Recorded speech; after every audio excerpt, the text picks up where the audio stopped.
Thank you, thank you. Can you hear me? Yeah, great. And I would like to also celebrate all of our people in this room because there are people that make a difference, and each one of us takes that step.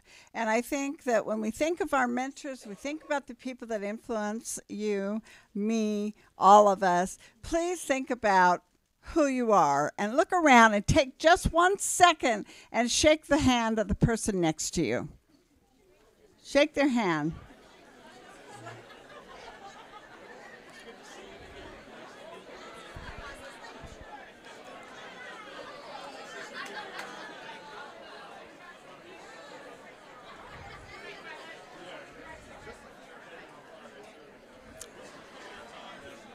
Okay. So, all righty then. I knew if I did that, I'd lose control, but just for a minute. Now I'd like everybody to remember that that's what this is all about today, is to challenge, to be part of it. So I'd like to welcome to the stage our keynote today. And our keynote is someone that many of you know as being our MC and being part of what's taking place in the world.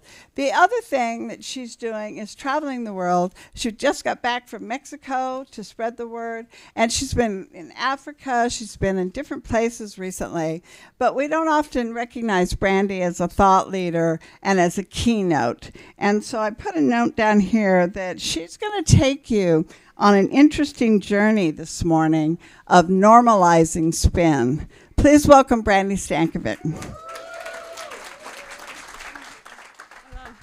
I love Sue's adjectives. They are my favorite. Okay.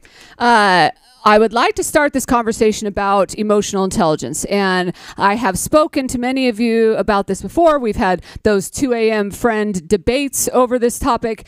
And it's really about emotional intelligence is crucial in business today. Not just credit unions, but all organizations, right? Our membership organizations, our community organizations. And as we all know, it's built on self-awareness, self-regulation, empathy, and then it translates into social intelligence. Well, when it comes to awareness, regulation, and empathy, it really develops with phases of emotional maturity. And what I mean by that, when shit happens in our life, we get a little bit more mature from it, or less mature. I know it depends on our reaction, but different things, having children, getting married, starting businesses, becoming CEOs of your credit union, becoming bigger, larger credit unions, going through mergers, getting fired, right? Any health challenges, any other traumas, the pandemic, all of these things can make us more emotionally mature.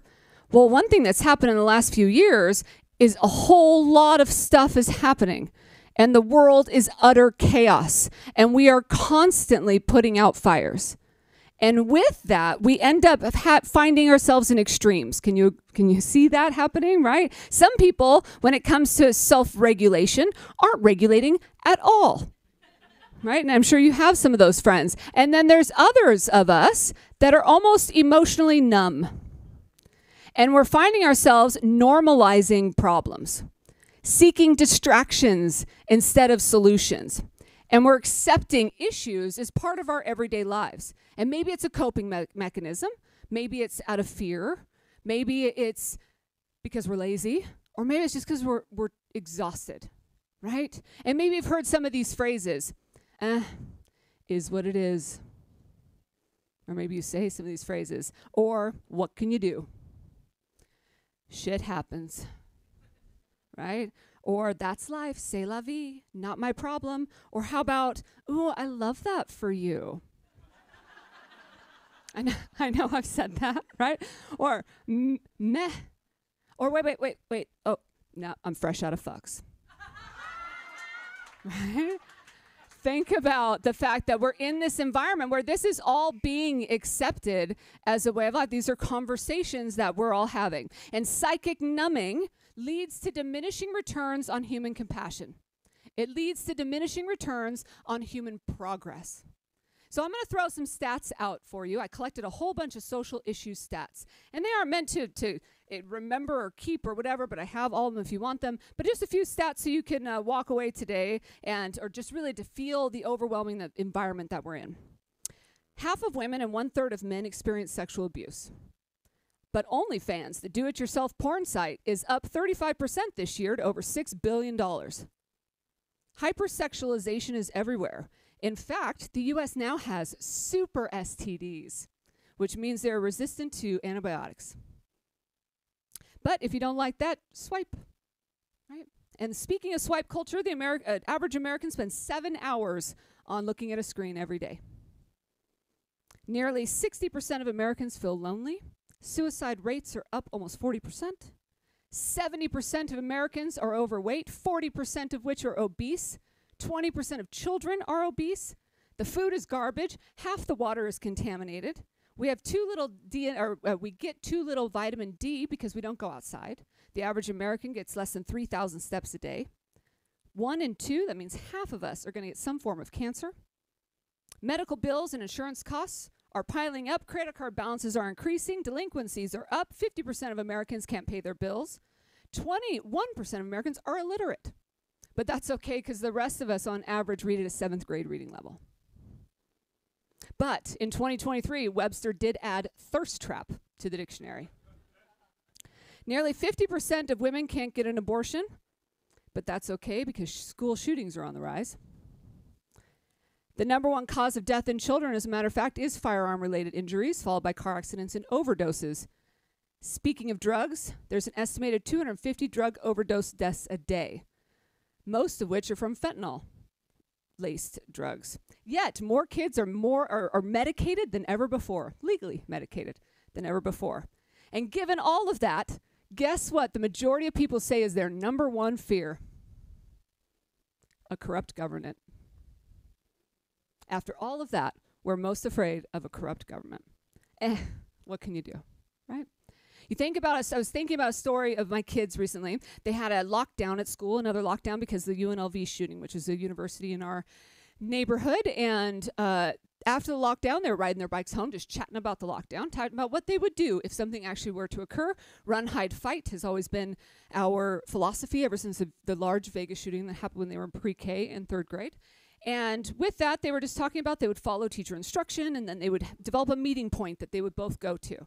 And they were telling me about this, and I was listening and trying to offer advice and just being there for them. And then I thought, ugh, is what it is.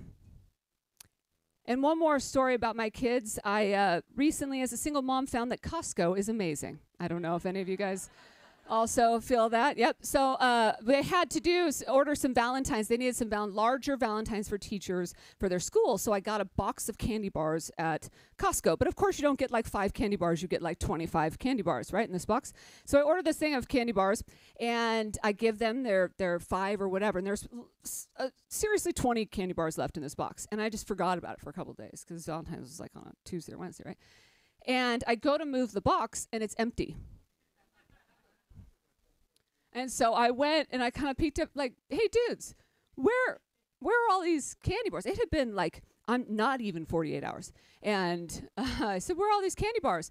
And they like both look at me like, because I figured they had stashed them or they had put them somewhere else. No, they consumed all 20 full-size candy bars in less than 48 hours. I know. Yeah. I know, my poor children. So what I did in that moment is I tried this will make your tummy hurt and this will whatever. But at this point, they're just looking at me. And I've kind of given it thick. And my younger one finally broke. He starts crying and he's like, oh, if I die from this, don't tell anyone I ate that many candy bars. Which I knew I'd gotten him, but my older one was sitting there with a stank face, right? And looking at me, and I just am looking at him going, come on, man, help me out here. And he's like, hey, I have seen you lay on the couch in an entire bag of Starburst. And I know. And I looked, I'm like, well, I don't even like the yellow ones, right? So it wasn't the whole bag. But don't do as I do as I say. And then I thought about all the contradictory things that we tell our children these days. So I wrote down a few for you. First, respect your elders, but be the change. If you see something, do something, but keep your hands to yourself. Be a good boy. If that's how you identify. Be kind, but don't be naive. Make eye contact, but don't stare. Go outside, but don't talk to strangers. Treat women with respect, but I mean equally. Finish your plate, but don't get fat, but love your body either way. Don't do drugs, but take your medication. Choose love, but use protection. And if someone has a gun, run. And you think about this, we're all dealing with this. Sue and I were talking about spin and the echo chamber and the fact that social media and AI and all these things are contributing to the fact that we're in this almost blinders environment where we don't even see some of the things that are happening. And again, sometimes it's kind of nice to not have to see all the issues because there are so many things that we're dealing with. And neither of us and many of the people in this room don't want to be martyrs and post about all the things that are going wrong. But there are things that are going wrong. And everyone in this room is dealing with something or dealing with a whole lot of things, leading in a credit union of dealing with a whole lot of things. But what's special about the people in this room is we have the power to make a difference. Credit unions have the power to make a difference. Credit unions have a unique opportunity, in fact, to make a big difference in leveraging resources and community and a commitment to serving. And by embracing some of the core principles of who we are, we can contribute to building a more inclusive, more equitable, and more resilient communities. So I have a few solutions for us as I turn it over to our next panel. And the first is I encourage all of us to promote psychological safety and creating a culture of safety within our organizations where people feel empowered to speak up if something isn't right or to speak up when they don't understand. If so many of our members are illiterate or maybe not able to read at higher levels, then there's a lot of people not asking enough questions. Number 2 is to address systemic issues. We've been preaching this for a long time. But normalizing problems or people getting numb sometimes could come from something deeper, a barrier that runs deeper. Number 3, promote trust and resilience. Foster resilience by helping people with healthier coping mechanisms and strategies for managing adversity that they're facing throughout their life. Encouraging self-care practices, providing opportunities for people to grow. Number 4, redefine community. Create affinity and lead by example. Demonstrate empathy and vulnerability. And all of us to do that is a willingness to create a culture of accountability and transparency. And number 5, celebrate in a healthy way. Wellness is important. And if we recognize and build each other up and address issues and do all these things, do it in a way that people can grow and build a future with you and communicating with you. Today, we're going to discuss many of these solutions. We did just hear from a pretty esteemed panel up here talking about the future of what's happening and economies of scale while really focusing on our local communities in each of our areas. Next, we're going to have a stand-up revolution, authentically promoting collaboration. It takes 2 perspectives, creating the global connection. We're going to talk about the war on trust, ensuring member safety and building trusting relationships. We'll talk about heard it through the grapevine, utilizing technology without being blinded by the algorithm. The community redefined, creating affinity and inclusivity. And finally, kaleidoscope, how we spin the narrative for positive change.